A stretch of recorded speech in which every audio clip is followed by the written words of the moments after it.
Good evening, welcome to ITV News. This is Friday night's calendar. Hello, these are tonight's main stories.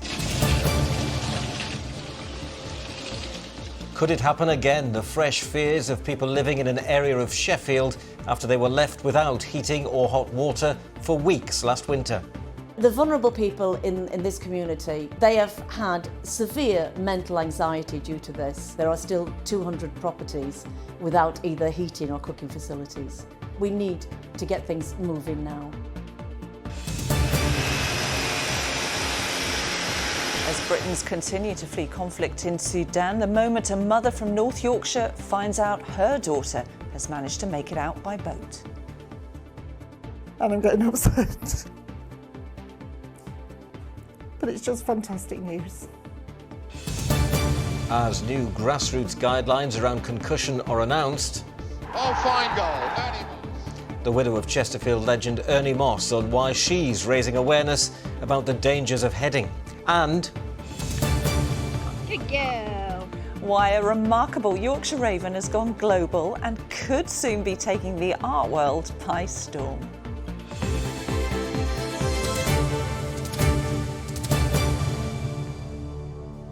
Good evening. First tonight to the fresh fears for people living in the Stannington area of Sheffield who were left without water or heat for weeks last winter. it's 5 months since a burst water main flooded the gas network in the Stannington area of Sheffield. More than 3,000 homes were affected and there are still more than 200 households whose boilers or cooking appliances are still not fixed. But the concern for everyone is that water remaining in the gas system could cause appliances to break down again, leaving the elderly vulnerable once more come winter. Helen Steele reports. So this still isn't working. So how have you been coping? Well, I'm almost getting used to it. By now, people in Stannington are used to dealing with their gas supplier and water board. Mary Aston still hasn't had her cooker replaced after the so-called Sheffield gas flood led to scenes like this in December. She had no heating for 3 weeks. Even as of now, there are still 200 properties without either heating or cooking facilities. It's too long. And people have been fairly patient, but we need to get things moving now. Well, 5 months ago, this street and this hall was a hive of activity. Gas engineers helping thousands of people affected. Now there's little evidence of what happened, but real concerns that underlying problems could resurface. Gas company Tenant says that although it did its best to remove it, water could still be in the system. It's got engineers on hand should this cause problems. In, say, 6 months' time, when people still have issues with boilers, with fires, with cookers, then what? And I guess we've got winter coming in that time frame, haven't we? Do you think people could face another winter like that? Oh gosh, I hope not. The vulnerable people in this community, I will honestly say they have had severe mental anxiety due to this. I don't know how they would manage. You absolutely have that apology. At a meeting last night, those anxieties were acknowledged by Yorkshire Water, which has now taken over claims cases from Tenant. I'm confident now we've settled a number of cases. We're really working hard to get through them. But tonight it's been useful just to hear some specific concerns and some complex ones, and we'll be able to deal with those going forward as well. She did not put water in the boiler herself. Another concern was about energy, with water affecting meter readings and leaving some customers with huge bills. I'm really making sure that all the companies who are doing the billing are able to know that the issue in Stannington happened, because I think that people have been having issues just even getting people to understand on the phone what's happened here in Stannington. For Mary, the promise of better weather has dampened concerns for now, but the worries that winter could bring more problems still hangs heavily over everyone. Helen Steele, ITV News in Sheffield. In other news tonight, a man has admitted killing his parents at their family home in Sheffield. Duncan Andrews, who's 51, denied murdering pensioners Brian and Mary, but has admitted to manslaughter on the basis of diminished responsibility. The pair were fatally injured at their home on Terry Road in Totley in November last year. Andrews will be sentenced in June. 16 people will be sentenced after police uncovered the UK's largest ever prison drugs conspiracy near Doncaster. Amy Hatfield, a nurse at HMP Lindholm, was arrested after smuggling around £1 million worth of the drug spice into the prison in Ribena bottles. This led police to uncover the entire operation. Now, you may remember earlier this week we told you about Emily Keel from North Yorkshire, trapped in Sudan amidst the fierce ongoing battles. Emily is a migrations official for the United Nations, based in the country's capital, Khartoum. Well, her family in Malton had hoped that, by now, Emily would have been rescued, but efforts have been stalling, leaving her mother Di fearing for her daughter's safety. Well, today our reporter Tina Gelder went to see her, and while she was there, news about Emily came through. It's been over a week since Di Keel has been able to talk to her daughter Emily. The 26-year-old works for the UN in Sudan, caught up in the civil unrest. Contact has been sporadic and through messages. Have you got to, Ems? And then Emily says, hello, I've had no data for a long time, but we're finally almost there. Hundreds of people have been killed and thousands more injured, caught up in the fierce battles between rival armies. At home in Malton, Di has felt helpless. She could hear from her flat the fighting getting closer, the shots getting closer, and that is very, very frightening. And then messages come through from the UN, barricade yourself into the flat. To hear that as her mother is terrifying. A UK government rescue effort for British nationals got underway this week. The United Nations is also getting its staff out, but nothing was confirmed for Emily. What's it been like for you over the past couple of weeks? It's just been a fortnight of anxiety, really. We've had big periods of time when we've not heard anything, and that's when you start to panic and you think, oh my goodness, what's happening to her? Then, just as we're filming, this happens. Di, what's just come through on your phone? So we've literally just this second heard that she's on a ferry and she's moving. So she's getting out of Sudan at long last, which is just fantastic news. The UN ferry is now taking Emily and others to Nairobi. In the next week she'll fly back and she'll arrive home. For Di, that day can't come soon enough. Tina Gelder, ITV News, Malton.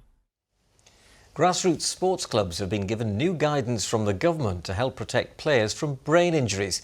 If in doubt, sit them out, advises sports teams not to allow players who suffer concussion to play sport for at least another 24 hours. It's known repeated head injuries can lead to longer-term conditions such as dementia. Well, now, you may have seen this at a moment earlier this month when England's Lionesses wore nameless shirts to highlight the number of people affected by the disease. And it's an issue that families of sports people living with dementia discussed at an event in Chesterfield. Among them, the widow of club favourite Ernie Moss, who says they were robbed of their retirement years together. Katie Oscroft reports. Ensure that no players of today or players of tomorrow suffer as I am suffering. It's a powerful message from the wife of a man who can no longer speak for himself. It's one that Jenny Moss understands all too well. Looking for Moss. Oh, fine goal. Chesterfield hero Ernie Moss headed many of the goals which earned him the club's record. His widow is still adjusting to life without him. 2 years after he died, he'd lived for 15 years with dementia. We've gone through our later years with him being poorly, which I feel very cheated. He used to come and watch the football. The daughters used to bring him every home game until he was too ill to come. Many question whether the rules of the sport should change. Judith Gates' husband Bill is now in hospital care. His illustrious playing career for Middlesbrough was blighted by headaches.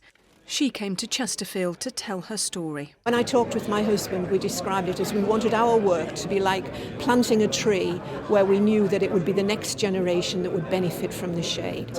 I wouldn't wish this disease on anyone, and so therefore we really have to listen to the science, look at the evidence and protect the players, whilst trying also to protect the game.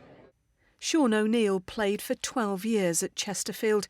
In football retirement, he watched the health of his friend Ernie Moss deteriorate.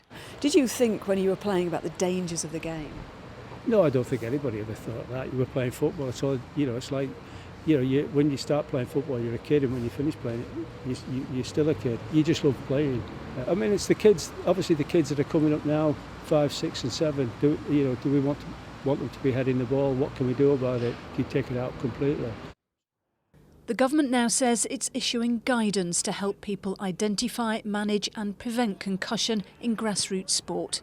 The aim is to better protect participants from the potentially devastating effect of head injuries. Little comfort but welcome news for the families of those affected years ago.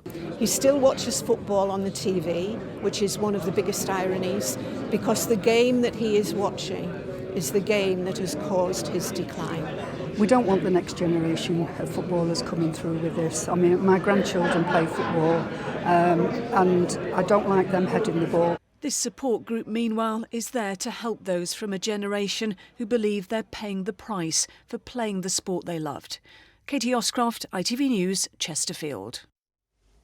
Still to come here on Calendar. Just 2 days after their promotion to the Premier League, news of fresh developments around Sheffield United's takeover talks. Plus, join me and Team GB as they count down to the Special Olympics in Berlin. And we've had all sorts of weather this week. We started off fairly chilly, but with a good dose of sunshine, but it did end up rather mild, misty and murky today. All the detail for the long weekend a little later on. Before that, an update on another story we brought you earlier in the week, and a couple from Pontefract who face a so-called no-fault eviction have had their case raised in Parliament.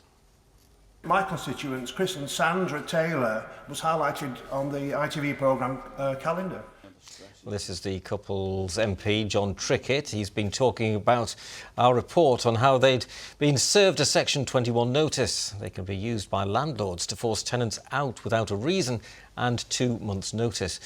One charity says 6,000 households were threatened with homelessness by them. The government's been urged to rethink the law. There have been commitments by ministers over the years to end this.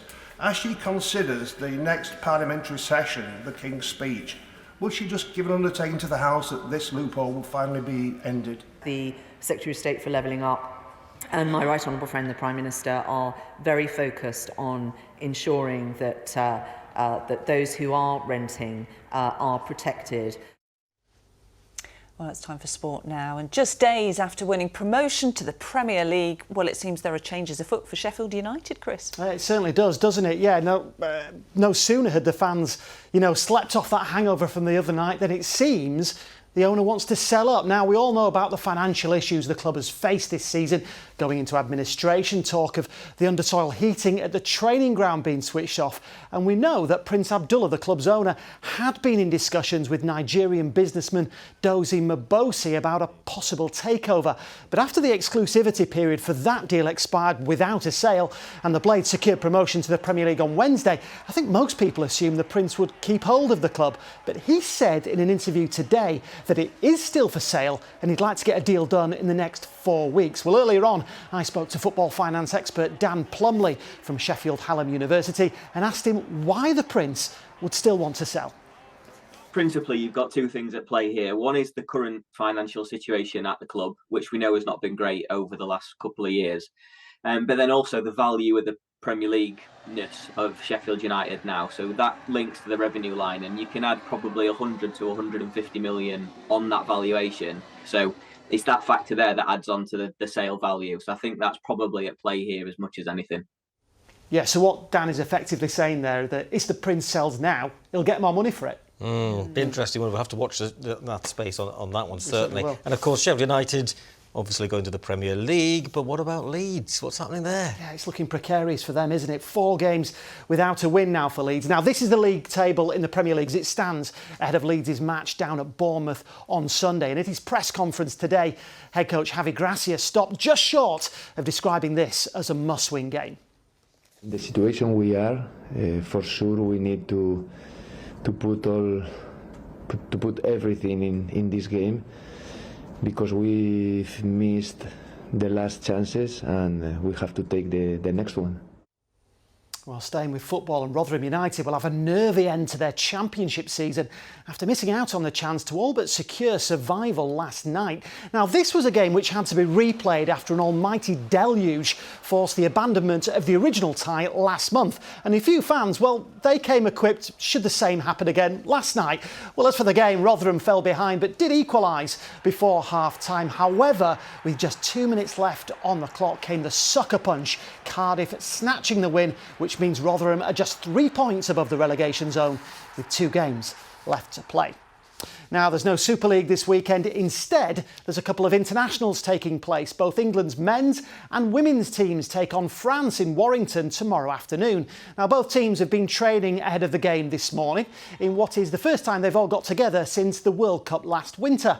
And Leeds Rhinos centre Amy Hardcastle hopes this will inspire further growth of the women's game. I always love the fact that we do a double header with the men because it just gets more people in, and you know, and especially for us as well, it's giving people opportunity also to come early and watch our game. But it's the growth of it, and it does mean so much to us and to the staff and to, you know, as a country as well, and especially the younger ones coming through. And finally from me, we've been given exclusive behind-the-scenes access to Team GB as they make final preparations ahead of this year's Special Olympics, which takes place in Berlin. In total, there are 11 athletes from our region taking part, and Catherine Walker has been to meet one of them.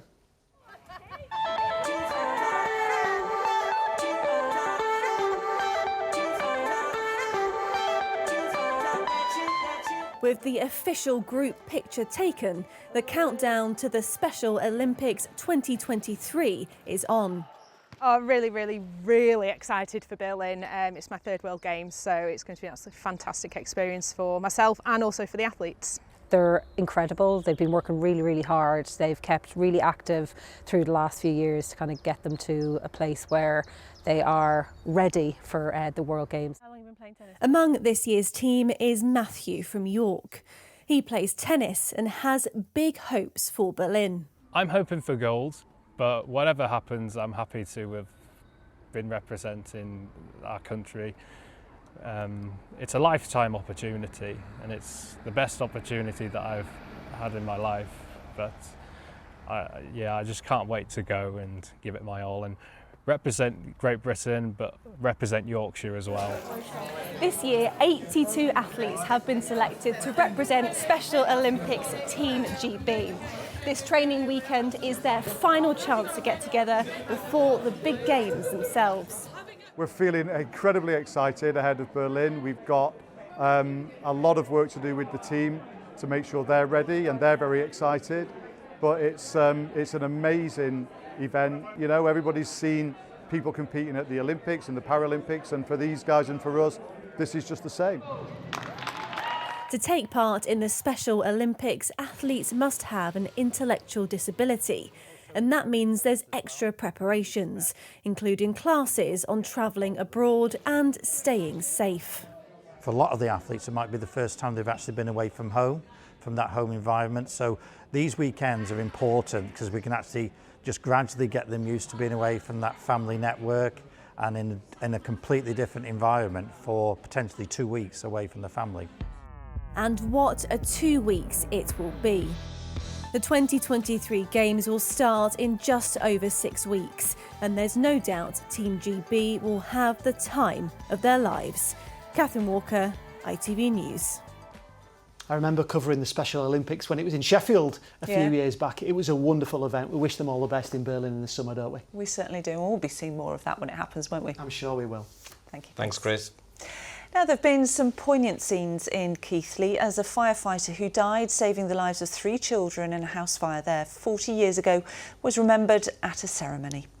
Jeff Naylor, who was 31 years old, was posthumously honoured for gallantry in saving life. His family and colleagues attended the event, as well as members of the public. Laura Johnson was one of the children who survived.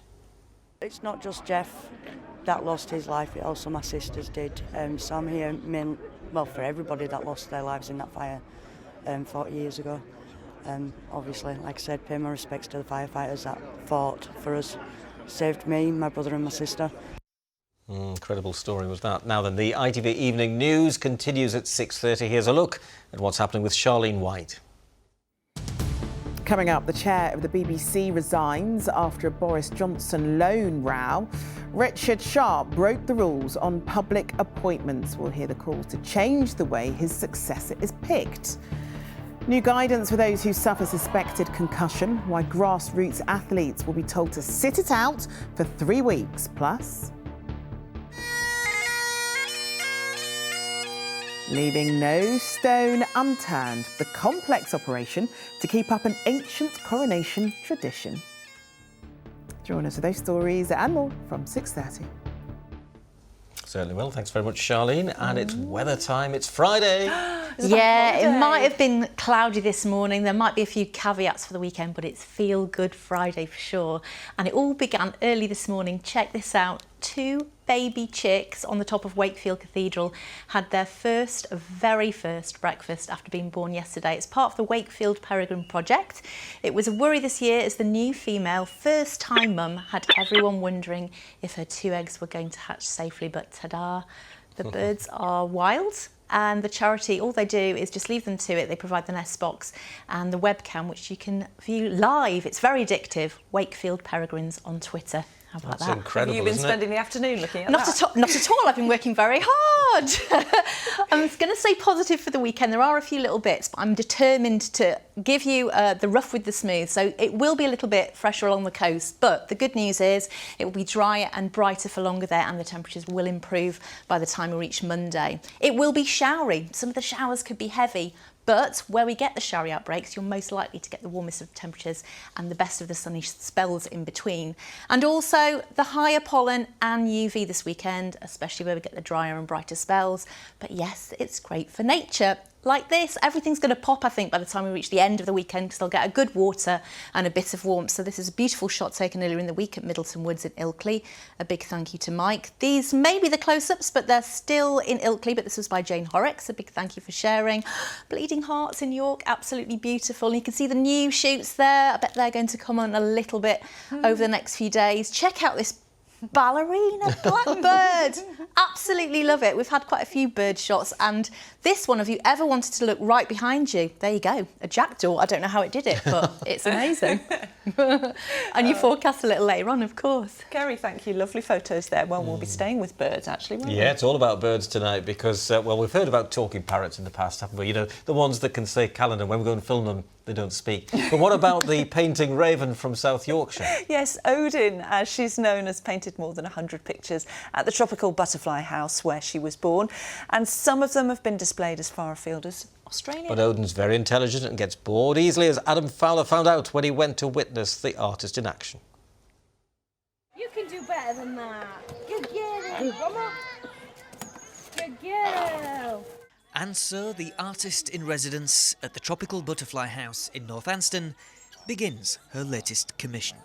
But with a mere 2 strokes down on canvas, decides to go for a leg stretch. Odin, paint. Odin started painting around 8 years ago with the encouragement of her keepers. Just kind of giving her different tools to play with in her mouth, and then slowly introduce the canvas, and then step by step, as soon as she started connecting the two, that's when we reward her. And yeah, she's just got better and better from there, really. Since then, Odin's talent has soared, completing up to 100 unique works of art that are sold in the gift shop and proudly displayed as far afield as Australia. I didn't even realise that a bird had painted them when I first saw them, and I thought they were pretty cool. So now I know that a bird's painted it, that's pretty impressive. Yeah. How much are they selling it for? £15. Maybe not then. This is the sort of thing you'd like to see hanging on your living room wall? I'm not sure about that. Not quite. It looks I'll like my be daughter's honest. painted it. Yeah, but it's very good for a bird. After some gentle coaxing, Odin the Raven once more commits herself to the task at hand, redoubling her efforts to describe with her beak the contents of her soul. Yeah! Eventually, the piece is finished. Salvador Dali once said, "Have no fear of perfection, you'll never reach it." On this occasion, Odin agrees, and like Pete Townsend smashing up his guitar, lays waste to her creation. We decided to call it Breaking Daylight because it looks a bit like a sunset kind of picture, but then she decided to break into it, so we thought we'll go with that today. Even damaged by the artist, Breaking Daylight is expected to fetch full price at the gift shop. A timeless work by a common raven with an uncommon talent. Adam Fowler, ITV News, Sheffield. Well, that's your Christmas present sorted out. Downstairs loo rather than living room wall, I think. Maybe. She was well behaved, wasn't she? Certainly was. Let's see what the weather's got in store for us then at the bank holiday. Good visibility on the horizon. TUI sponsors ITV Yorkshire Weather. Hello again. The weekend is almost upon us. A mix of sunshine and showers over the next few days. Definitely was a cloudy and a damp start first thing this morning, but you still managed to find the brightness. A big thank you to Angie Holpin for this shot in Scarborough and these beautiful raindrops on the spring flora. A big thank you to Glyn Beck, weather photos at itv.com. So yeah, plenty of cloud around today. Outbreaks of rain and drizzle lingering first thing this morning. Trying to brighten though from the southwest for the latter part of the day, and that will continue into this evening over the next few hours or so. Then a bit of cloud from the north could bring 1 or 2 showers and some misty and murkiness, certainly for the North York Moors and over the Dales by dawn. But essentially, we're mostly dry, still fairly mild and damp with light winds. So as we head into tomorrow, there are Eastern times 5:35 and 8:33. A mostly dry start, can't rule out 1 or 2 showers. There will be some sunny spells developing through the morning, but essentially for Saturday, it's a mix of patchy clouds, some sunny spells, warm in the sunshine with light winds inland, fresher out towards the coast and the risk of showers. And where we get the showers, most likely in the west at first, but they could travel a little bit further east. They could be heavy and potentially thundery, especially over the Pennines by the time we reach the latter parts of the afternoon. Then as we head towards the second half of the weekend on Sunday, eastern parts, yes, fresher, but getting the better dose of sunshine. Higher risk of showers starting to develop in the west and then push their way eastwards into the second half of the day. So it goes downhill, but again in the sunshine, temperatures just above the average for the time of year. On Monday, fewer showers, hopefully more in the way of sunshine, light winds, decent temperatures by day, and then a dry outlook from Tuesday. TUI sponsors ITV Yorkshire Weather. So there you go, that's your bank holiday mix. Yeah, it's going to be a good one, isn't it? Have you got plans? Oh, I've always got plans, but the big plan tonight is to join James for the late news after news at 10. Have a great bank holiday weekend, won't you? Good night. Bye-bye. Bye.